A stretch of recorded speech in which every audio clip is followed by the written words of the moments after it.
बिलासपुर के साथ जहां पर रेल हादसे का डर एक बार फिर से जिंदा हो चुका है, क्योंकि अभी कुछ ही दिन पहले यानी कि बस 4 नवंबर की वो बात है और आज 6 नवंबर है। अब 72 घंटे भी नहीं हुए हैं और इसी में देख लीजिए देश में जो सबसे बड़ा रेल हादसा हुआ उसमें कितने लोगों की जान गई, कितने लोग घायल रहे। यात्रियों के मन में आज भी डर है, आंसू अभी सूखे नहीं हैं। लेकिन बिलासपुर के पास से ही एक और नया मामला सामने आ जाता है। अब इसमें एक ही ट्रैक पर 3 ट्रेन आ जाती हैं। 3 ट्रेन एक ही ट्रैक पर जैसे ही आई, और आपको ये जानकारियां दे दूं कि 2 तो इसमें मालगाड़ी थी और एक यात्री ट्रेन थी। ये घटना कोटमी सोनार और जयराम नगर स्टेशन के बीच हुई। ये सब उस समय हुआ जब एक यात्री ट्रेन चल रही थी। अचानक से उसके आगे और पीछे 2 मालगाड़ियां खड़ी हुई दिखाई दी, यानी कि यात्री ट्रेन बीच में फंसी रही। आगे मालगाड़ी थी, पीछे भी मालगाड़ी थी और एक ही ट्रैक पे 3 ट्रेन थी। बहुत खतरनाक मंजर था और अगर थोड़ी सी और चूक हो जाती एक और बड़ा हादसा हो सकता था। यात्रियों को जैसे ही पता लगा कि आगे और पीछे मालगाड़ी है, लाजमी सी बात है कोई भी हो, चाहे आप और मैं ही उस ट्रेन में क्यों ना हो, हम लोग डर जाएंगे, हड़कंप मच जाएगा। और ऐसा वहां पर भी हुआ। कई यात्रियों ने सोचा कि अब क्या होगा। कुछ लोग चिल्लाने लगे, लोग प्रार्थना करने लगे। यात्रियों ने ट्रेन से नीचे उतरने का फैसला करा। वो डर के मारे पटरी से कूदने लगे और कुछ लोग तो अपने सामान के साथ ही भाग गए, कुछ सामान को छोड़कर भाग गए। महिलाएं और बच्चे ज्यादा डरे हुए थे। ये तस्वीर मैं आपको दिखा रही हूँ। देखिए, बीच में पैसेंजर ट्रेन है, हल्की पीछे और देखिए वो जो दूर से दिख रही है वो एक मालगाड़ी पीछे है, एक मालगाड़ी इस तरफ है। और अभी 4 नवंबर की वो तारीख है जब 4 नवंबर को शाम को मालगाड़ी के साथ एक लोकल ट्रेन, पैसेंजर ट्रेन की जबरदस्त टक्कर हुई।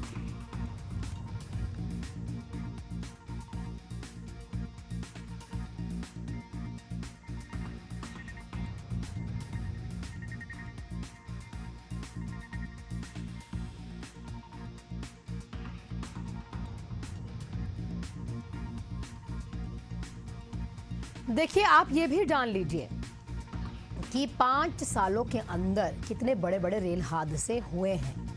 2024 से 25 में, 23 से 24 में हादसों की रिपोर्ट लगातार बढ़ती गई है।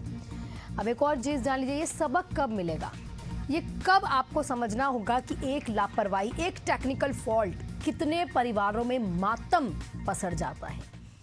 आप सिर्फ टेक्निकल फॉल्ट कह के निकल जाएंगे, हो सकता है अपनी गलती भी मान ले, लेकिन जिस यात्री की मौत उस हादसे में हुई है उस घर में सन्नाटा पसरा है, मातम पसरा है और उसको दूर कोई भी नहीं कर सकता, चाहे उसमें आपको सजा ही क्यों ना मिल जाए।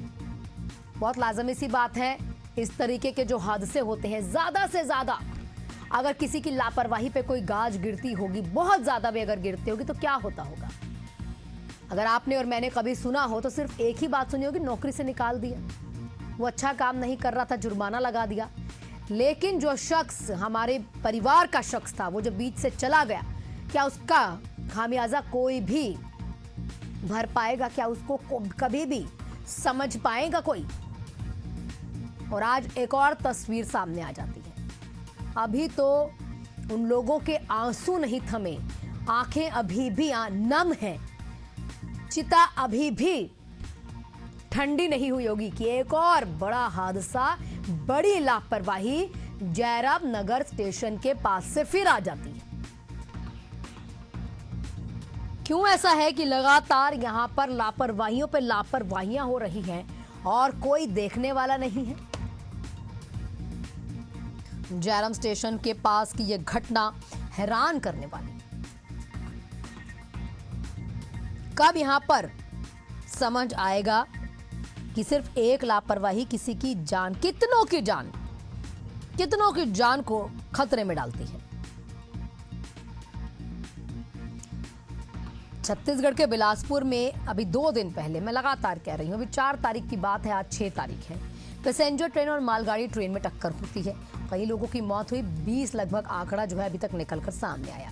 गुरुवार को दोबारा से एक ही ट्रैक, यानी आज एक ही ट्रैक, 3 गाड़ियां एक ही ट्रैक पर थी और आमने सामने सोचिए, वो तो सूझबूझ दिखाई वहां पर ड्राइवर ने या पायलट ने कि वो गाड़ियां या मालगाड़ी या ट्रेन वहां पर रोक दी गई।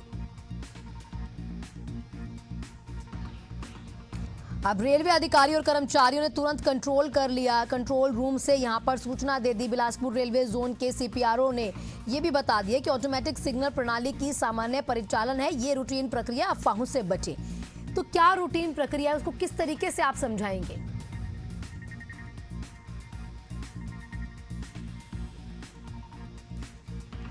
हमारे साथ हमारे सहयोगी मनीष जुड़ चुके हैं तमाम जानकारियों के साथ। मनीष जी, समझना चाहेंगे, अभी 72 घंटे हुए हैं, वो जो परिवारों के बीच से सदस्य निकल चुके हैं, वो लोग जो आज भी मातम मना रहे हैं कि उनके बीच वो शख्स नहीं है जो उनके परिवार का इसी ट्रेन में, इसी लोकल ट्रेन में कहीं ना कहीं सफर कर रहा था और आज फिर से आ जाता है। अब ये कहते हैं कि ऑटोमेटिक जो सिग्नल चीज है, या कहते हैं सिग्नल देने की जो प्रक्रिया है, उस तरीके से काम चल रहा था, डरने की जरूरत नहीं है। सामान्य परिचालन, इससे डरने की बात नहीं है, लेकिन अब कहने के लिए बहुत सारी चीज है। उन्होंने ये भी कहा कि अफवाहों पर ध्यान न दें, लेकिन सवाल यही उठ रहा है कि भाई एक ही लाइन पर 3-3 गाड़ियां कैसे आ गई? और अगर समान परिचालन था, और ये जो बताया जा रहा है, सीपीआरओ सुष्कर विपुल विलास राव ने ये बातें कही है कि ऑटोमेटिक सिग्नलिंग प्रणाली की सामान्य परिचालन है, ये रूटीन प्रक्रिया है। अगर ये रूटीन प्रक्रिया है तो फिर इसको, हालांकि रेलवे अधिकारियों कर्मचारियों ने तुरंत कंट्रोल रूम को इसकी सूचना दी थी जब जब तीनों ट्रेनें एक ही ट्रैक पर आने की जानकारी मिली थी। रूटीन प्रक्रिया है तो किसी को पता नहीं थी, बाद में आप कह रहे हैं कि रूटीन प्रक्रिया है। बहुत सारी चीजें हैं, देखिए समझना पड़ेगा ना हमको और दर्शकों को और रेलवे प्रशासन को, इस चीज को ये समझना बहुत जरूरी हो गया है कि आज की तारीख में जिस तरह से लोग, देखिए ट्रेन में सफर करते हैं, क्यों करते हैं लोग? ट्रेन में सफर इसलिए करते हैं क्योंकि उन्हें सबसे सुलभ लगता है। उन्हें मालूम है ट्रेन में सफर करना से भाई दुर्घटना भी कम होती है, लोग सुरक्षित महसूस करते हैं।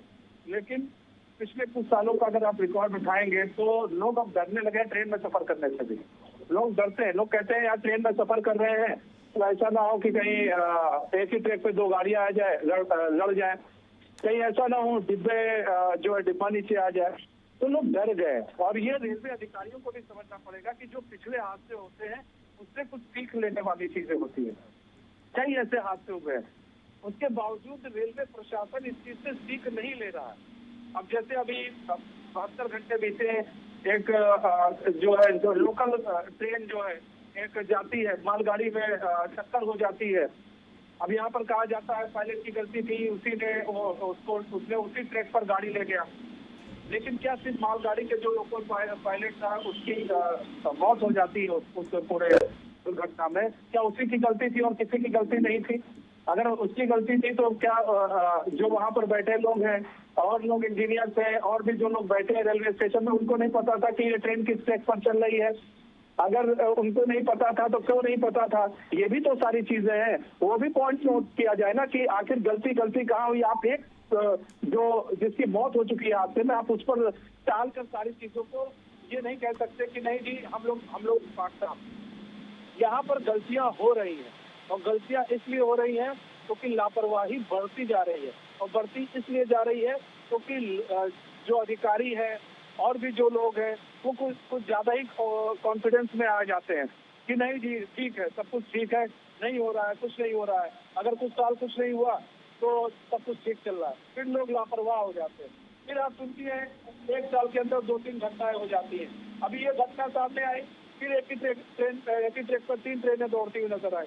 फिर कहा जाता है कि नहीं भाई ये जो है ऐसे सामान्य प्रक्रिया है, यानी कि रूटीन प्रक्रिया है। आप फिर अब सुनिए, अगर रूटीन प्रक्रिया है तो रेलवे अधिकारी और कर्मचारियों ने कंट्रोल रूम पर इसकी सूचना, कहीं ना कहीं जिस तरीके से प्रमोशंस हो रहे हैं रेलवे विभाग में, बताया ये भी जा रहा था कि महीने भर पहले ही ये जो लोको पायलट था इसको ट्रेन संभालने के लिए दे दी गई। और अगर ये लोको पायलट ट्रेन संभालने के लिए आप देते भी हैं तो क्या उसका टेस्ट हुआ था या फिर इसके पीछे कोई इस तरीके की साजिशें थी कि उसको सीधा आपने एक ट्रेन संभालने के लिए दी जिसके पीछे कोई एक्सपीरियंस नहीं था? अगर आप ऑटोमेटिक सिग्नल्स की बात करते हैं तो क्या वो प्रक्रिया पहले चेक नहीं की जाती है? टेक्निकल अगर फॉल्ट होते हैं तो क्या उसको 24 घंटे पहले देखा नहीं जाता। ट्रैक्स को देखने की जिम्मेदारी हर 1 किलोमीटर के बाद पूरी जिम्मेदारी यहां पर विभाग की होती है, उसको भी कहीं ना कहीं देखा नहीं किया, दरकिनार किया गया है। और उसके बाद अगर कह देते हैं कि 1-1 किलोमीटर के बाद हम यहां पर पूरा ध्यान दे रहे थे, पूरी प्रक्रिया कर रहे थे, उसके बाद 3 ट्रेन एक ट्रैक पर कैसे आती है? कई सवाल है मनीष यहां पर, जिसका जवाब विभाग से देते नहीं बनता और हर बात को इसी तरीके से टाला जाता। आपका बहुत बहुत शुक्रिया तमाम जानकारियों के लिए।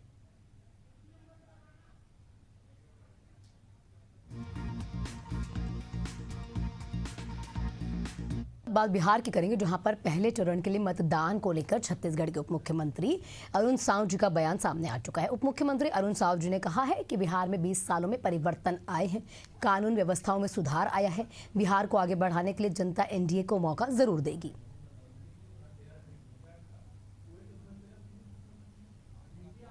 पिछले 20 वर्षों में नीतीश कुमार जी के नेतृत्व में बिहार में जो परिवर्तन आया है, बिहार में कानून व्यवस्था की स्थिति ठीक हुई है, बिहार में विकास हुए हैं और इसलिए बिहार की जनता एक बार फिर एनडीए को भारी बहुमत से बिहार को आगे बढ़ाने का मौका देगी। अनेक स्थानों पर जाना हुआ बिहार में, बिहार की जनता का रुझान पूरी तरह से एनडीए की ओर है और बिहार की जनता जानती है कि जो महागठबंधन है वो बिहार की कैसी दुर्दशा कर सकते हैं, क्योंकि उनका इतिहास ये रहा है और इसलिए बिहार में एनडीए के पक्ष में वातावरण है। वहीं पर जगदलपुर में नगर निगम ने मोबाइल टावर एजेंसीज की मनमानी पर नकेल कसी है। बता दूं आपको, नगर निगम को मोबाइल रिन्यूअल की राशि लंबे समय से नहीं मिली। शहर में ऐसे 84 मोबाइल टावर्स है। नगर निगम ने चिन्हित करके नोटिस भेजा। इनके पास से 1,56,80,000 रुपए की वसूली करके निगम को बताना था। अब तक जो बताया जा रहा है कि 92 लाख रुपए की वसूली हुई है। नगर निगम के राजस्व सभापति संग्राम सिंह राणा ने यह भी बताया कि रिन्यूअल चार्ज के अलावा sharing charge, late fee charge और ऐसी कई चीजें हैं जैसे कि वसूली निजी एजेंसियों से की जा रही है।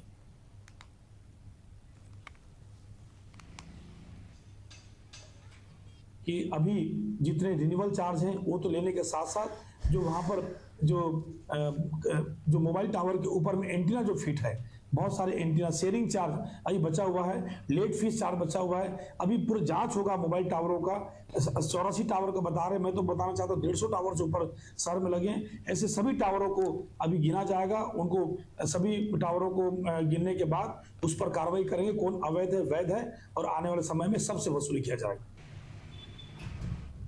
पीलीभीत की बात करेंगे, जहां पर कॉलेज मैदान में आयोजित सपनों का मेला उस समय विवादों में घिर जाता है जब एक सांस्कृतिक कार्यक्रम के दौरान युवतियों के 2 गुटों में मारपीट शुरू हो जाती है। घटना की सूचना मिलते ही पुलिस मौके पर पहुंची स्थिति को नियंत्रित किया। इस पूरी घटना का जो वीडियो है अब सोशल मीडिया पर वायरल हो रहा है।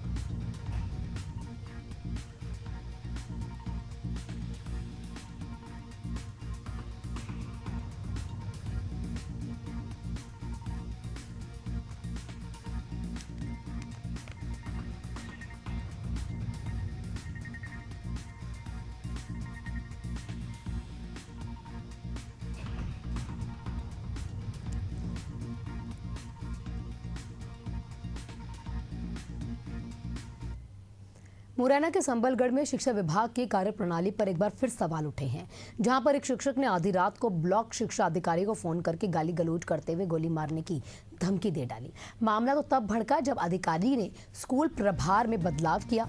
शिक्षक पदम रावत की इस हरकत से विभाग में हड़कंप मच गया। फिलहाल बीईओ पीएल जो डंडोतिया है, इन्होंने थाने में आवेदन देकर कार्रवाई की मांग की है।